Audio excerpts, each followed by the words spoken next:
Hello friends, எல்லோரும் எப்படி இருக்கீங்க? இதே நம்ம சேனல் ஃபர்ஸ்ட் டைம் பார்க்குறீங்கன்னா நம்ம சேனல் சப்ஸ்கிரைப் பண்ணிக்கோங்க. கூட இருக்க பெல் ஐக்கானை கிளிக் பண்ணிக்கோங்க. அப்போ தான் நம்ம போடுற வீடியோஸ் எல்லாம் உங்கள்கிட்ட வந்துகிட்டே இருக்கும். ஸோ நீங்கள் பார்த்துருப்பீங்க, நம்ம கொடைக்கானல் கிளம்புறோம். எல்லாம் பேக்லாம் பண்ணி எல்லாம் ரெடி ஆயிடுச்சு. பட் 3 days விட்டு எப்படி தான் இருக்க போகிறேன்னே தெரியல.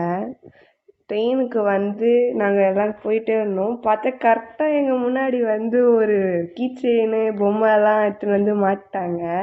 அவங்க கரெக்டாக குட்டி பசங்க இருக்க இடமா பார்த்து வைக்கிறாங்க. எனக்கும் பார்த்தோன்னே ஆசையாக இருந்துச்சு. மம்மி கிட்ட கேட்டேன்னா மம்மி வாங்கி தரவே மாட்டேன்னு சொல்லிட்டாங்க. அப்புறம் கஷ்டப்பட்டு எப்படியோ கெஞ்சி ஒரே ஒரு பொம்மை மட்டும் வாங்கினேன். அது வாங்கிறதுக்குள்ளேயே போதும்னு ஆயிடுச்சு. அந்த பொம்மையை நானும் எங்கள் அக்காவும் அவ்வளோ நேரம் ஐஸ் வச்சு அப்புறமா தான் வாங்கினோமே. நாங்கள் கஷ்டப்பட்டு வாங்கின பொம்மூரா பார்க் அப்படின்னு சொல்லி ஒரு ஹோட்டல் இருந்துச்சு. ஹோட்டல் போனோடனே செக்இன் பண்ணிட்டோம். ஆம்பியன்ஸ் வைஸ் செம்ம குட், நல்லாவே இருந்துச்சு. ஆக்சுவலாக நாங்கள் போனோடனே வீடியோ எடுக்கணுன்றதே மறந்துட்டு எல்லோரும் உள்ளே போயிட்டோம். அப்புறமா தான் ஞாபகம் நானும் எங்கள் அக்கா வெளில வீடியோ எடுத்தோம். அங்கே நிற்கிறாங்கள அவங்க தான் நம்ம ஃபேமிலி. டேடியும் பெரியப்பாவும் செக்இன் பண்ணுற ஒர்க்லாம் பார்த்துட்டு இருந்தாங்க. நானும் குட்டி பசங்களும் அங்கே நின்றுட்டு ஜாலியாக விளாட்ருந்தோம். நல்லா கொஞ்ச நேரம் ஃபன் பண்ணிட்டுருந்தோம். எங்கள் கூட சேர்ந்து அக்காவும் விளையாடிக்கிட்டே வீடியோ எடுத்துகிட்டு இருந்தா. ஸோ இவங்க தான் அந்த குட்டீஸ். நான் சொன்னேன் எல்லாம் தங்கச்சி தம்பிஸ் எல்லாருக்கூடையும் ஃபோட்டோலாம் எடுத்துகிட்டு ஒரே ஃபன் பண்ணிட்டுருந்தோம். அப்புறமா ரூமுக்கு போனோம். ரூம் பார்க்கலான்னு போனால் அப்படியே இந்த பக்கம் திரும்பிட்டு இருந்தோம். அம்மா ரூமுக்கு பேக்லாம் எடுத்துகிட்டு வந்துடுங்க, செலக்ட் பண்ணிட்டாங்க அப்படின்னு சொன்னாங்க. அப்புறம் நானும் என் கசின்ஸ் எல்லாம் சேர்ந்து பேக்லாம் தூக்கி போனோம். அவன் மட்டும் ஸ்டெப்ஸில் ஓட்டான். நானும் எங்கள் அக்காவும் லக்கேஜ் எடுத்துகிட்டு போகணுன்றதுனால லிஃப்ட்டில் போனோம். லிஃப்ட்டில் போகும்போது மம்மி அப்படியே எங்களை வீடியோலாம் எடுத்துகிட்டு அப்படியே போயிட்டே இருந்தோம். ஆனால் குட்டி பசங்க தான் ஜாலியாக எதுவுமே தூக்காமல் ஜாலியாக போயிருந்தாங்க. அதை பார்க்கும்போது நம்ம கூட குட்டியாக இருந்துக்கலாமே அப்படின்னு தோணுச்சு. ஆனால் மம்மி டாடி ஹெல்ப் பண்ணுவாங்க, அதனால தான். அப்புறமா ரூமுக்கு போனோம். ஸோ வாங்க ரூமை பார்ப்போம்.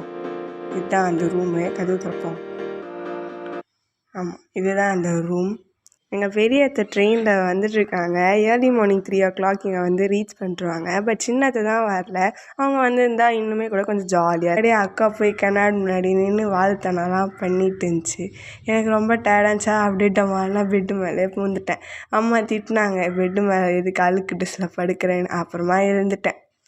அப்புறமா ஃப்ரெஷ்ஷெலாம் ஆகிட்டு குட்டி பசங்க கூட விளையாட்டுருந்தேன். சாக்லேட் சீச்சின்ட்டு ஒரு கேம்.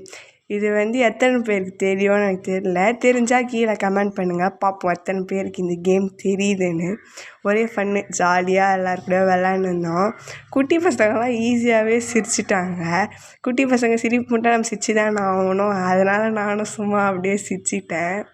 நாங்கள் விளாட்றது பார்த்து எங்கள் ஃபேமிலியில் இருக்க எல்லாருமோ சிரிச்சிருந்தாங்க. ஆனால் எங்கள் அக்கா தான் கொஞ்சம் டஃப்பாக இருந்தா, அவள் சிரிக்கவே இல்லை. அப்புறம் அவளையும் எப்படியோ சிரிக்க வச்சிட்டோம். ஸோ இங்கே இவ்வளோ ஃபன்னாக இருக்குது. அப்போ இன்னும் கொடைக்கானல் போனால் எவ்வளோ ஃபன்னாக இருக்கும்னு நினைக்கும் போதே எக்ஸைட்டிங்காக இருக்குது. ஸோ 7 o'clockலாம் வேன் வந்துடும் சொல்லியிருக்காங்க. நம்ம காலைல 7 o'clock மீட் பண்ணுவோம். கொடைக்கானல் போகிறது வர்றது எல்லாத்தையும் நீங்கள் அடுத்த வீடியோவில் பார்ப்பீங்க. Until then, tada, bye.